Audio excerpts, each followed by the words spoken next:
Hey everybody, welcome to Around the Twist, episode 337. It is July 22nd, 2018. The kids are finally down for nap time. It's after almost a quarter to 3. Second cup of coffee in hand.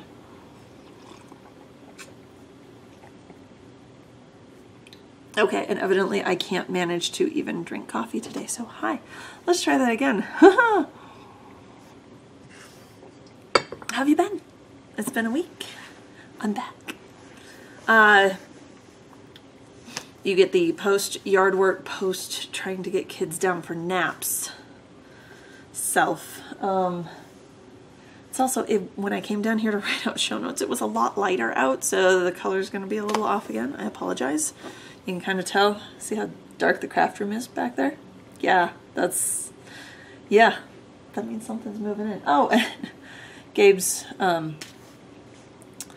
we bought Gabe a punching bag to get a little bit of his aggression out. So sometimes works, sometimes doesn't. Didn't realize it was going to be behind me in the shot. So if you see this bright orange thing back here, that would be, I'm going to go with that because that does not need to be in here. I'm sorry. Okay, and we're back. So, how have you guys been? First thing, what I have on the needles. I have things on and off the needles. I have spinning. I have pokey things planning. So we'll see how this goes. More coffee because I'm not focused at all. I'm trying to think. I think this is Hawaiian pineapple. If I remember, it's the last of it. I have a teeny bit of one more flavor and I need to order. Sorry. Need to order more coffee because I'm almost out. So, what I have on the needles. First things first, the stained glass blanket take 2. I'm slowly working my way through that bag of tiny bits of yarn that my mom was so kind to let me wind off of some skeins of hers that were hanging out in her stash. So the blanket is called Juggling Hexes by Wendy Harbot. It is a free pattern that's available through Ravelry. I'm using Blue Moon Fiber Arts Socks That Rock lightweight and medium weight for the centers of the hexagons, and then I'm using the Loopy U Solid Series in black. And it's just their superwash wool. It would be, oh, it's superwash merino, even better, to join the hexagons together. So last week I had 4. This week I have 8 for you. So I have 2 more in that kind of olivey gold baby poo color. I wasn't quite able to get a full 3rd one, so the 4th round is off of this one. That's why it's got such a long tail that's not woven in yet. So the 4th round on that one will be black. I've got 3 full hexagons. I'm going to put it up close so you can see the variegation in it. But that's closer to the color. This is called Stumptown Brown. So named after the Portland area. And then this color, this is one of the Christmas colors. I don't remember what the colorway is, but it's very happy, very retro, kind of. It's not that bright Christmas red. It's almost shading into orange. And it's got a couple different greens and kind of a goldy brown, and then that fluorescent yellow out of nowhere, but I have 3 of those as well. So I have 8 total hexagons that I have finished this week. The shoulder's feeling okay with those, so everything, how far I get every week is judged based on that. And what I have left of all those little balls of yarn that my mom gave me is 2. So I'll be able to get 6 more hexagons, hopefully, fingers crossed, out of these. This one is one of the ravens. As you can tell, it's very dark. It has, I don't even know what colors are in this. Let me see if I can get better. I think it's the ones with purples. Don't ask me. It's one of the ravens. And then this one, I love, and it kind of reminds me of a globe all wound up like this with the brown and the green and blue and white. I don't know what the colorway of this one is either, but those are the 2 balls that I have left to crochet into a hexagon, into hexagons. I'm using an F hook, which is a, let me see, a 3.75 millimeter hook. And yeah, it's coming along. And then I'll be able to start joining all these centers onto the actual blanket. So we'll see blanket progress. And all of the little ones are riding around in my box bag by Stitched by Jessalou. My TARDIS box bag of hers that I love. Second thing I have on the needles is something new. So I just started this like last Wednesday. Just a few episodes ago, you guys saw my haul from Interweave Yarn Fest that happens here in Loveland every year. It was in April this year, I think. April, May, somewhere in there. I took the hubby and the kids along with me and let the kids each pick out a colorway of yarn that they wanted me to do a sweater out of. I already had the sweaters I wanted to do in mind. It was from the Heart on My Sleeve collection, which that's Tin Can Knits put together, I believe, which sadly is no longer available as a collection. It was raising money for malaria research, awareness, cure. So I had purchased the book ages ago, and it's got 6 different patterns, I believe, and they all have a heart theme. Hearthstone, Crazy Heart, Iron Heart. Yeah, I can't even remember the names of all of them, but there are 6 of them, and they all have the same kind of general way they go together, general idea. So I had picked the Hearthstone sweater by Isolde Teague. I love Isolde's stuff, and it comes together so well, and it's so well written.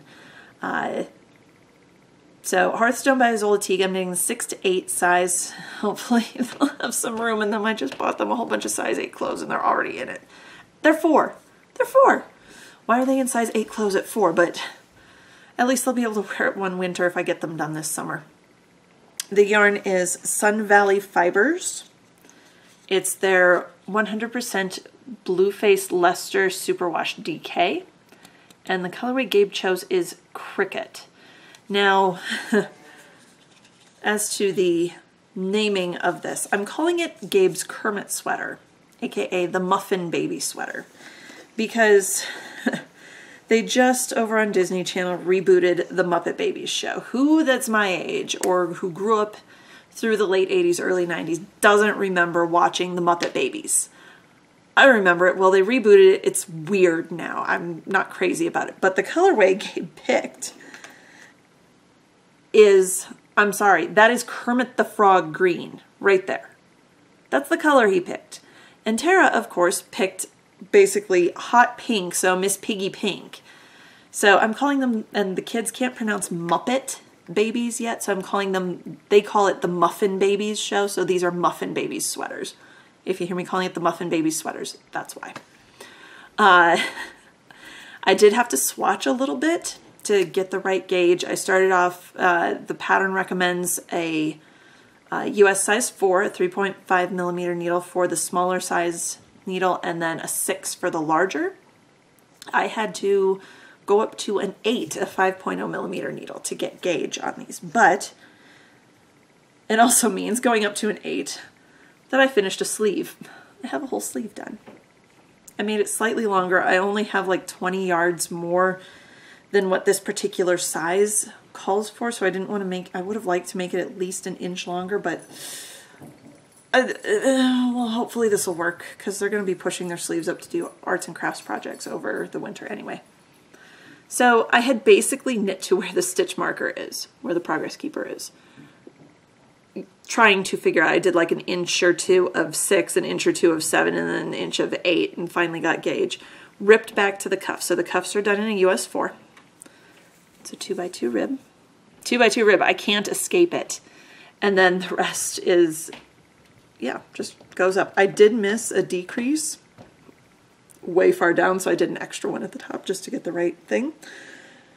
First sleeve is done. Second sleeve, I have a, excuse me, I wrote 3 inches in the show notes. I have about 4 inches actually.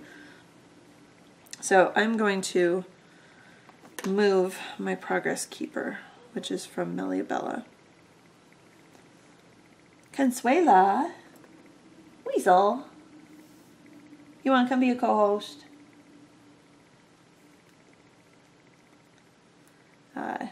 I'm going to move this over so it's ready.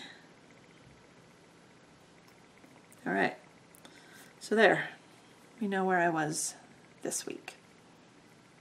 Like I said, the Progress Keepers are from Melia Bella and her Etsy shop, and she's very quick with shipping if you're looking for Progress Keepers stitch markers. She also does jewelry. So that's riding around in my Fat Squirrel Speaks, or Fat Squirrel, I think it's just Fat Squirrel. Yep, my Fat Squirrel Companions bag from Doctor Who.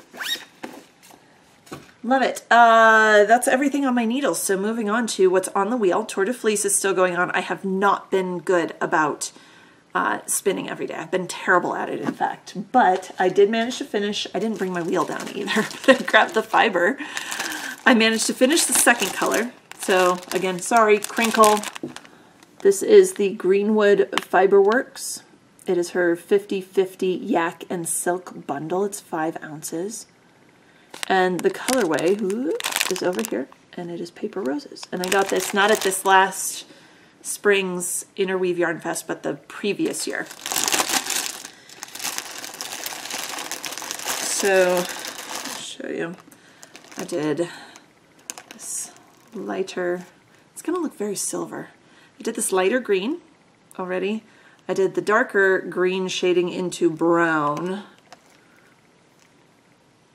So I'm doing this as a 2-ply. It's spinning up on my Spinolution. The next braid that I get to pull out is this, God, it's just, ooh, right there, that's the color. It's this beautiful, beautiful burgundy that just glow. All of these colors just glow and they're so soft. Yak and silk is wonderful, wonderful. It's so soft and squishy and nice, and it's going to be a 2-ply gradient. I'm so excited. I don't know what I'm going to knit out of it, but it's going to be something fabulous. So, yeah. So second color is done. In fact, I just finished that this morning. Third color is coming. Obviously, I'm not going to get this whole thing done during Tour de Fleece, but hey, it was the kick in the pants that I needed to pull out my wheel and start spinning again. So that's exciting. Consuela, come here. Come here, baby. No? Let me go get the dog. Come here. Come here, little one. Oh, you're going to turn over. Yes, you can come be my co-host. I have a weasel. She's going to sit with me the rest of the time, right? No kisses. No, we don't do face kisses in this house. So, that's what I have on my wheel. Very exciting stuff. It's making spinning again, it's making me excited to spin more, so hopefully I can be able to keep it up. Hi. No. Why are you shaking? Are you cold? She just does this meerkat impression when you hold her up. Yeah? I know. Here, you curl up on my lap. So, I don't have any current projects for Pokey Things, but let me show you what I've got coming up. My next, you're not going to stay up here, are you? Are you? It's a 1.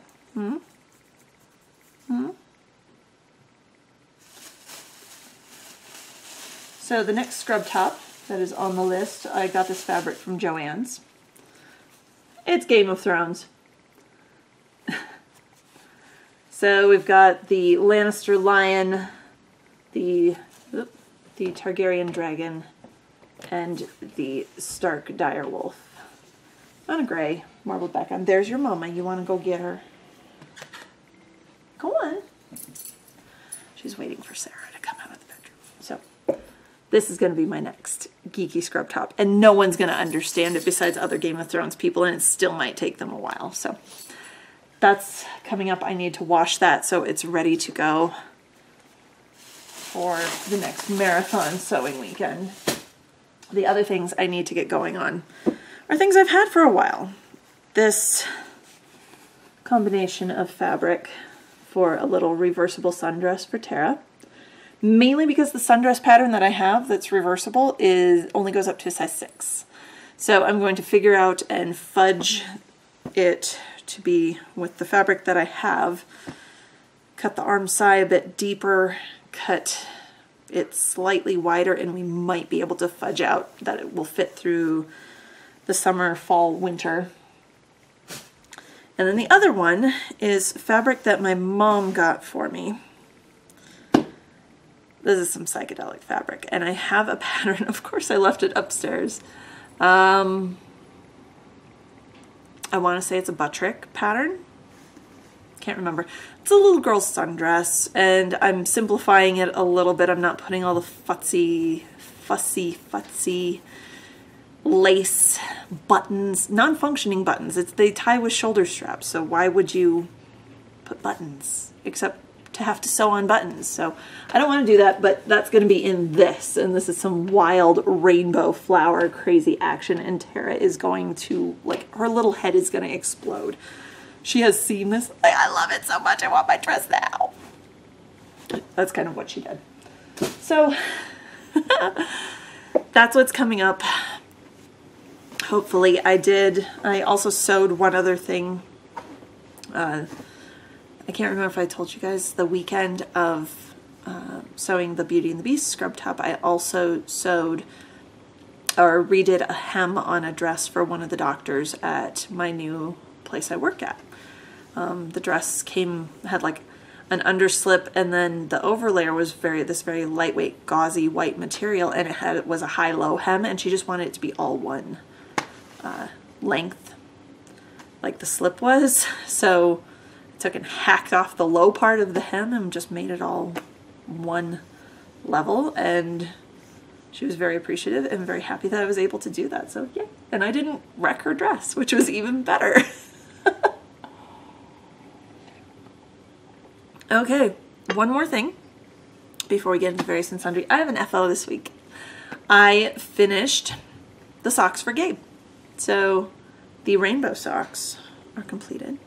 Both of them. Done.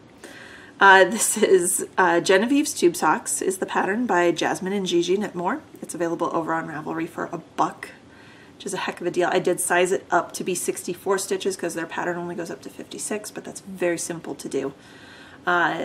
Knit this up on a US 1 2.25 millimeter needle, magic loop. The colorway, the yarn itself, is from White Birch Fiber Arts. It is her 80/20 merino nylon self-striping, and the colorway is Fade to Black. So potato chippy, and this yarn is so soft.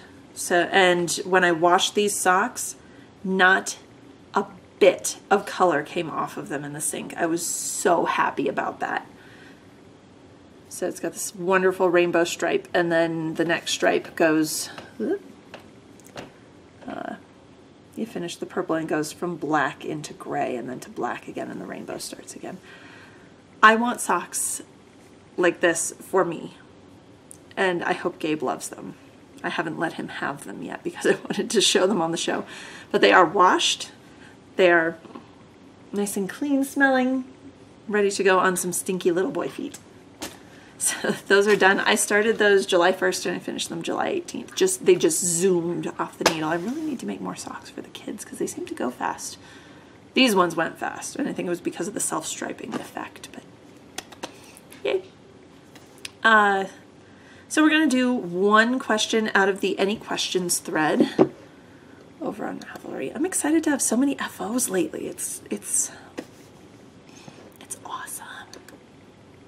Makes me so happy to finally have progress that I can show you. Oh, come on, computer. Go back. Okay, here we go. So CC Earl on Ravelry, Christina, had a question. She said, "Hi Karen, I've enjoyed your show for years. Thank you for making it." You're welcome. Who are Lime and Violet? I've heard you mention that you started on a podcast of that name. I searched on the Apple Podcast app but didn't see anything. Next question is, didn't you host a knitting retreat at some point? I feel like I remember that from years ago, but maybe I'm mixing up knitters. If so, any plans to do so again when the twins are older? I'd love to see you revisit some of your previous knitting completed projects from years ago as an occasional or more frequent segment as you have the opportunity. Many blessings to you and your family, Christina. So first, Lime and Violet was an audio podcast that was going about a decade ago now. It was when knitting audio podcasts were really just starting out. So there wasn't too much available. Like Brenda Dane was one of the main ones, and then Lime and Violet started out, and then it just kind of snowballed from there. I filled in on the show. Lime and Violet were the pseudonyms that the co-host chose to use. I filled in when Lime needed to be off the air for a while so that they could still continue their show. And it made me realize, not that I'm bad with words, but it made me realize as we were sitting there speaking into a microphone that knitting is such a visual art, and we needed to have this what we have here, this video, to really get across. And you don't have the tactile part of it, you don't have the touch part of it, but you can at least see. I'm not just telling you, oh yeah, so if I held my knitting down in my lap where you can't see it and all you had was this, or just close your eyes, listen to my voice, and all you have is, oh, so I'm knitting these socks, it's a 2x2 rib. Okay, you can see a 2x2 rib in your head. We've all done a 2x2 rib, and you're going, okay. So it's a striping, it goes through a rainbow, but it's all the colors of the rainbow, and then the second stripe fades from black into gray, and then back to black, and then it goes back and repeats the rainbow again. It's what you imagine in your head just from me talking. Okay, open your eyes. Is so much different than what you can see by me holding it up. And I realize monitors are different and everything, but it makes a difference. It just made me realize we need that visual component. So yeah, it's a way I start out. Would I have started a video cast just on my own? No. But that Sock Summit out in Portland that Yarn Harlot and Tina from Blue Moon put on, the 2 years they did it, in 2009 and again in 2011, those really pushed me. I started the show after the first Sock Summit. And the reason you don't see Lime and Violet on iTunes anymore or on the Apple Podcast app, they pulled all their episodes. There's a lot more story behind it, but I don't have time to get into it then. But all of their episodes were pulled down. So unfortunately, unless you can find someone who has those episodes saved and is willing to put them on like a flash drive and share them with you, those are no longer available. So long story, very, very short. Didn't I host a knitting retreat at some point? Me personally, no. Myself and the Knit Girls, Laura and Leslie, we did, I went in with them as a co-host on the first year of the Super Summer Knit Together in Nashville. They are now on, oh gosh, the sixth or seventh year. They're just finishing up. In fact, today was the day everyone was going home from SSK 2018. So I helped out that first year and then was just special guest the following year because I was pregnant with the twins. Let me think. Yeah, because I was engaged the first year. I was pregnant with the twins the next year. Couldn't go the third year. The next year after that, I went back and just attended as just an attendee. So I've been a few times. I've helped out once, and yeah, I haven't actually done a retreat myself, and it's so much work. I doubt I will, because it's, oh my goodness, logistics are insane. So yeah, any plans to do so again when the twins are older? Yeah, maybe. If I'd like to get back to knitting retreats as the twins are older and able to, you know, make their own sandwich. But we'll see. And love to see you revisit some of your previous knitting completed projects from years ago as an occasional segment. I used to do that, actually. I used to try to wear a sweater or a shawl or something every week and then talk about it. And I think when I started back up, I just kind of got out of the habit because I was in such a hurry. I have to get this done before the twins wake up from their nap. That I got out of the habit. I'll try to get better at that and start wearing the knitting. I'm usually wearing knitted socks, but it's kind of hard to hoist my foot up into camera view. So we'll go from there. I hope that answers your questions, Christina. Anyone, if you have questions for me, please post over in the Any Questions thread that's stickied at the top of the Round the Twist group over on Ravelry. We've got about 4 or 5 more questions left before we run out of them. So then keep the segment going if you like what I'm doing with it. So I'm going to let you guys go. We're already at 25 minutes, which is longer than I like, and I'll see you all next week. Until then, happy knitting.